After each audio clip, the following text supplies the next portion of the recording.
So I've been doing a lot of listening and reading about UFOs and or demons. And I'll put this the full-length audio up on Patreon. Now, what I'm going to talk about is probably coming from a Christian angle. In fact, there's no problem. It is coming from a Christian Bible angle of the UFO phenomenon. This is like some of the clips I'm going to play. This is their assessment of what's going on and what it all means when it comes to UFOs and entities coming into our reality, interacting with us and higher ups in the government. And I just heard about this. Apparently, so back in the 40s, when the United States government was really getting involved with investigating the UFO phenomenon after Roswell, all that kind of stuff, they put together basically a think tank. And within this giant think tank, there was a subsect of Christians called the Collins Elite. Now, the subsect, the Collins Elite, nothing can really be pinpointed back to an exact group or a paper trail. It's only been through word of mouth. Now, it's important to remember with all this UFO stuff, this information can easily be something akin to Mirage Man kind of scenario, where there's genuine information, genuine events, but then there is information injected into these stories to kind of throw people off the course. So I can completely take that into account. So this first clip is going to talk a little bit about the Collins Elite and set up how this current flap wave, I would say current, from like the 1940s on, really came about. And it all goes back to an old JPL guy named Parsons. Jack Parsons. And Jack Parsons was a very intelligent, smart, inventive person when it comes to rocketry, but he was also a big fan of Aleister Crowley and got involved in some dark art. So here, this clip speaks to that. We started off by talking about a group known as the Collins Elite. Now, let's just go back in time. There was an event that took place back in the late 40s known as the Babylon Working Ritual. Now, this was a ritual that was carried out by Jack Parsons, JPL. You know, people will even to this day say that JPL stands for Jack Parsons Laboratories, but on paper it's Jet Propulsion Laboratories. JPL is major. It's a historic, so much surrounding this, so much history here. Jack Parsons was not professionally trained, yet he was tapping into high technology and building rockets. How do you do that without any type of formal training? There were no rocket programs in America before Jack Parsons. This is paramount to understand. This guy was tapping into theosophy, Thelema, the religion of Aleister Crowley. He was a disciple of Aleister Crowley, and he was working with L. Ron Hubbard, who was the founder of Scientology. Interestingly, not only did L. Ron Hubbard start Scientology, but he was a science fiction writer. The movie Battlefield Earth with John Travolta, well, that was written by L. Ron Hubbard. Interestingly also, John Travolta is a Scientologist, right? Now, I mention this because this is a man who writes science fiction, yet he started a religion based on science fiction. There has to be something in there where he's getting these clues and these ideas. He's getting these from another realm. From that point, they ripped a hole open into space-time. And from that point afterwards, you had, regardless of what Parsons actually successfully completed during that with the Whore of Babylon and different things, after that, you had the Roswell incident. You had the Kenneth Arnold sightings. You had in '53 there was the swarm of UFOs that flew over the White House, and so there's this unleashing of supernatural activity that took place after that ritual was performed. So there you go. Jack Parsons is responsible for conjuring open a portal, which allowed certain entities to come through. Now there are naturally occurring portals. You could say something that is much more natural might be a place like the Meadow down south. The one, Skinwalker Ranch, by all accounts, was created by Native Americans. And while I won't be able to talk about it during this segment. Probably next week I'll talk about the rituals performed by Native Americans and their relationship to Hollow Earth and how this all kind of wraps around, because like this view of the UFO phenomenon and entities isn't just contained from like the 1940s on. It goes all the way back to the origins of mankind and what lives below the surface and their influence, what lives below the surface, their influence on mankind today. So I'll try to wrap it around over the next few episodes.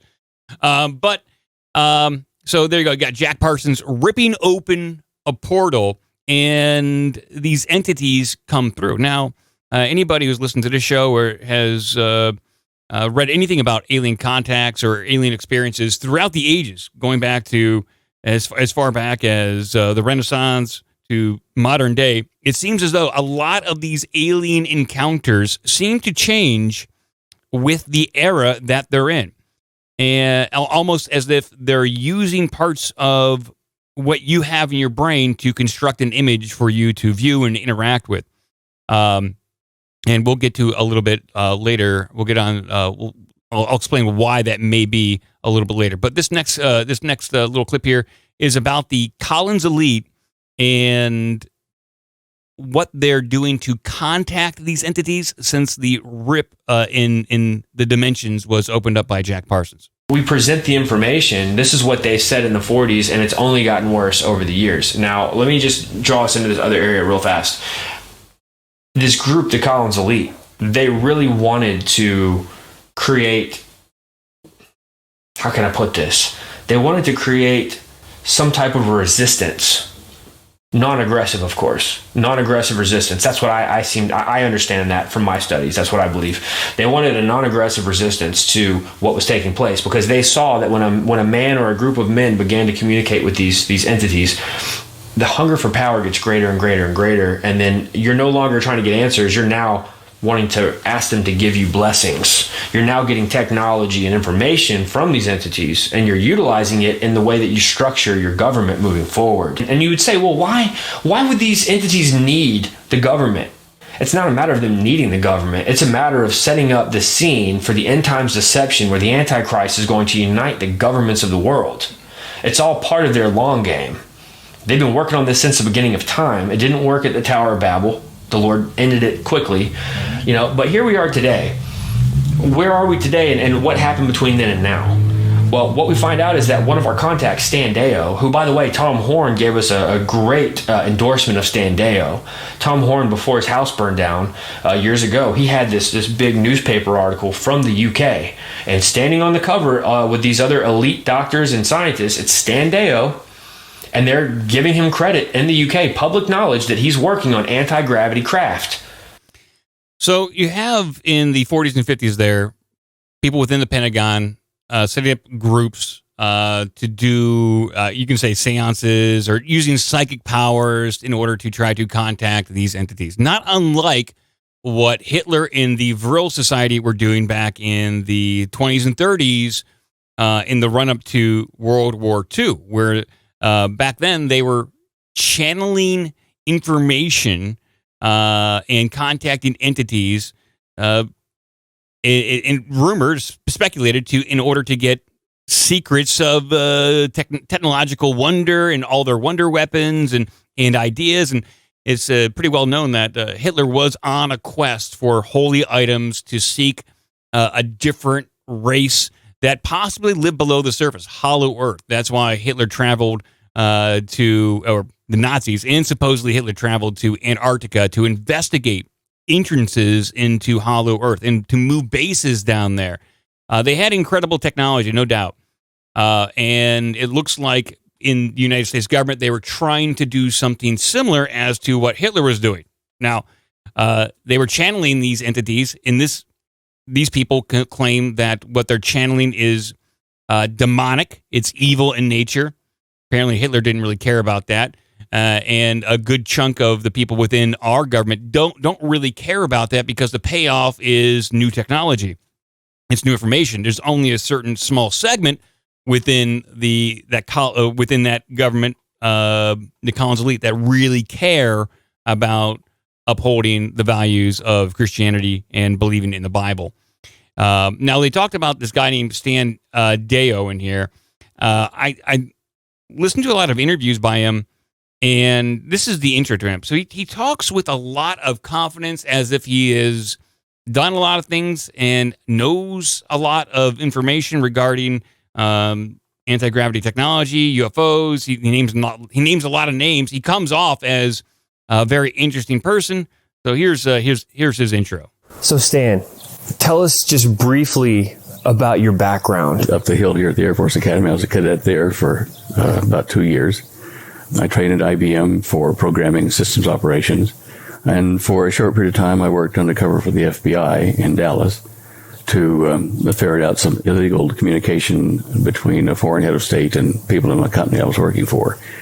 So FBI, Air Force, that's the background there, and then computing. So he's got quite a resume, according to himself, and that he was working at a large corporation. He was recruited out of this corporation to go work at a laboratory down in Australia.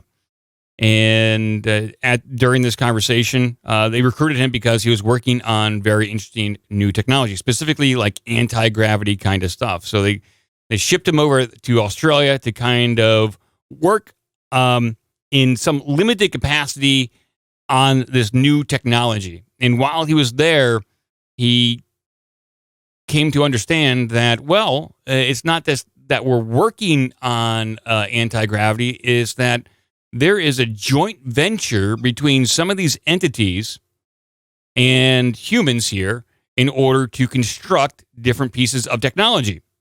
And the thought is that once the rift was open, while it did allow entities in, they have to construct their devices out of the technology of that era. Now, they have certain pieces of information. They're super smart. They have access to how to construct these things, but they can't really construct it all themselves. They need material goods in order to construct their technological terrors, if you will.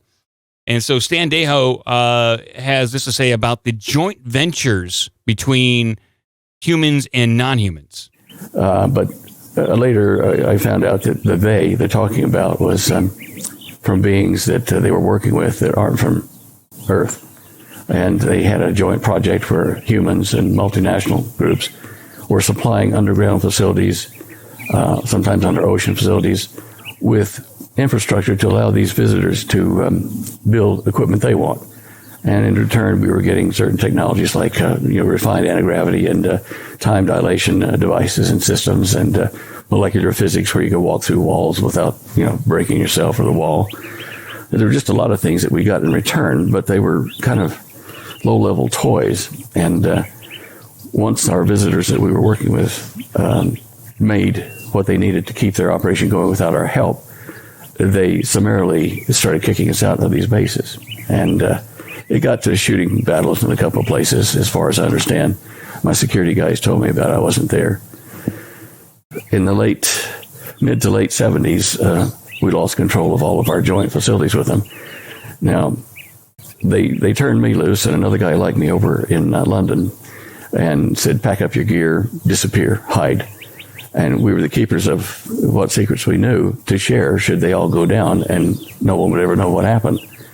There may have been others, but those, myself and that guy in England, London was the one I knew about.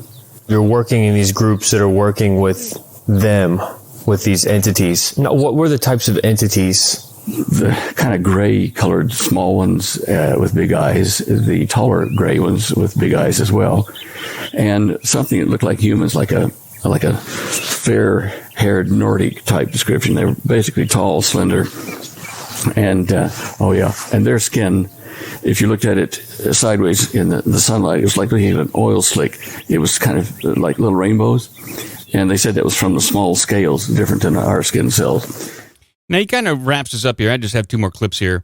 He wraps us up by stating, and this has been a theme throughout kind of like the entire documentary here, is that there are multiple different entities, but they all have the same source and the same goal, which is to assert some sort of influence and control over humans, like the supposed Eisenhower meeting with the aliens.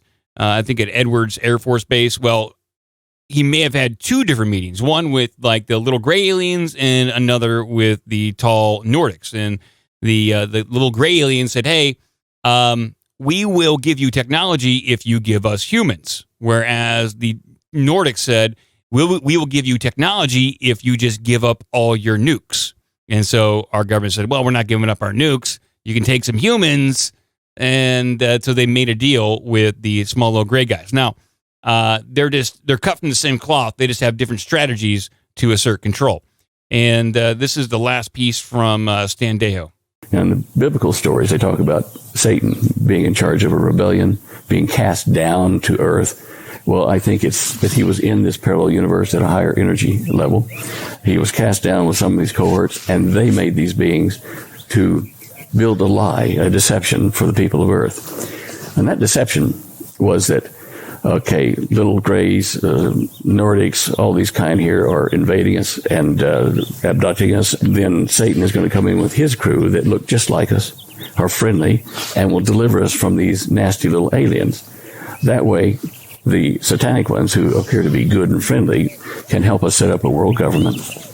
And then he can take over the planet with his man who's going to be the human Antichrist, which the Messiah, Yeshua, Jesus in the Greek, will land with his troops and have battle with Satan and his minions who have executed this great deception to the people of Earth. Is that going to be on pay-per-view? I think we're going to be able to watch it. I think this is what the World Economic Forum's trying to do. Good. I think they're trying to set up their technological prison right now in anticipation of a one world government. There certainly seems to be a lot of German influence on the World Economic Forum, and by some of the stuff that I've been reading and listening to, that the German Third Reich didn't really go away. It just kind of got absorbed into different parts of the government. Some escaped to Argentina, and others with a lot of technology and a lot of men escaped to Antarctica, where they still exert control. They're just maybe not as visible as they once were in Nazi Don't forget Germany. NASA. NASA too, yeah, of course. Well, Mike, to be fair, I mean, they just want to organize things. You know, they just want everything nicely organized and regimented. Maybe put some people in camps. It just seems like there's a heavy Nazi influence over all governments. Still, the same mentality, the same divisiveness, propaganda. After World War II, it seems like we absorbed that mentality in order to organize our intelligence agencies and governments. And I don't know if there's a direct tie to influence from Antarctica, but I'll get into that next week. But in this if you're not careful, I was going to say, if you're not careful, you're going to start noticing things too. So don't. Yeah, I know. Well, in this last clip, because they mentioned alien bases, they mentioned a team of humans and aliens working together, and that there's alien bases across the planet. Well, in this clip here, this is Jim Marrs giving one of his last speeches before he died. And Jim Marrs is a renowned UFO researcher, conspiracy researcher. He has written a number of books. And this is him talking about alien bases and remote viewing and what they saw in relation to alien bases. So there's a lot of stuff that we're not being told about. Of course, it all goes back to one of the best psychics was Pat Price. And he early on showed up for work one day when they were testing remote viewing at Stanford Research Institute. And says, you know, I was doing some remote viewing at home and I found that there are 4 alien bases on the Earth. He said one of them is they're all under mountains. So one is under Mount Perdido in the Pyrenees Mountains between Spain and France. The other is under Mount Inyagani in Zimbabwe. Another is under Mount Zeal in Australia and Mount Hayes in Alaska. Well, everybody just went, huh. But they filed that away, and then some years later, when they had formed the remote viewing unit, and Skip Atwater was in charge of their training, he was told, why don't you give them some kind of really strange target, you know? Well, he remembered Pat Price's earlier remote viewing, so he dug out the files and he targeted the remote viewers. He said, gave them a coordinate which represented, are there alien bases on the Earth? And sure enough, they come back and they found all 4 of them. It's interesting because, as I recall, the one in Alaska is like a weather station. It's observing and recording what the environment of the Earth is doing, okay? The one in Australia is kind of an R&R, Rest and Recreation Center. And they said there you find different types of aliens and humans, and they're kind of like, I don't know, kind of like a shopping mall or something. The one in Africa is a repair center. That's where you go if your craft needs repair. And so they verified and came up with the same thing Pat Price had come up with, which I think lends a lot of credibility to the whole story. So there you go. Remote viewers looking at alien bases and weird stuff. So, I mean, I will get into the Hollow Earth connection next Wednesday. It's a wild story, and it's an interesting perspective on not only the UFO phenomenon, but the fall of the Nazis and channeling and occultism and what we're seeing kind of being constructed around us with COVID passports and tracking, digital dollars. It's like the beast system is right there, and it's just ready to be turned loose on us. And it just needs to be a few more events before it can really pop off. But that's what I got. We think they have like intergalactic glory holes at the repair shop in Africa. You got to do something to kill that time. Yeah. I'm waiting for my craft to get, I got a flat tire when I was, doing donuts on the moon, and got to bring it down to my my repair shop. Luckily, it's still tractor brought up the cow a little fast, came right through the ceiling. Although I just got a call, my UFO's warranty just expired, and I got to get a new UFO warranty on it. But I hit the glory hole right here. It's a wild story, and it is a wild perspective on what is going on. It's more bizarre than just believing in UFOs coming from a few light years over, a few star systems over, having to deal with demons and biblical prophecies, all that kind of stuff. It's a whole new landscape of trying to understand the phenomenon. And sure. The phenomenon has been going on for thousands of years. And so next week I'll dig into Hollow Earth and its connection to all this malarkey here. We are going to get to the bottom of it. We're going to figure it out. We will. That's Mike's goal for the end of the year. Is that his end of the year review and his goal setting session? Yeah. By the end of the year, 2023, we're going to understand underground, Hollow Earth, and the demon alien connection and where these bases are. It's my goal to consume like hundreds of hours of this stuff and read books and then condense it down to like 20 to 30 minute segments. That's what I do. And it comes out as completely crazy.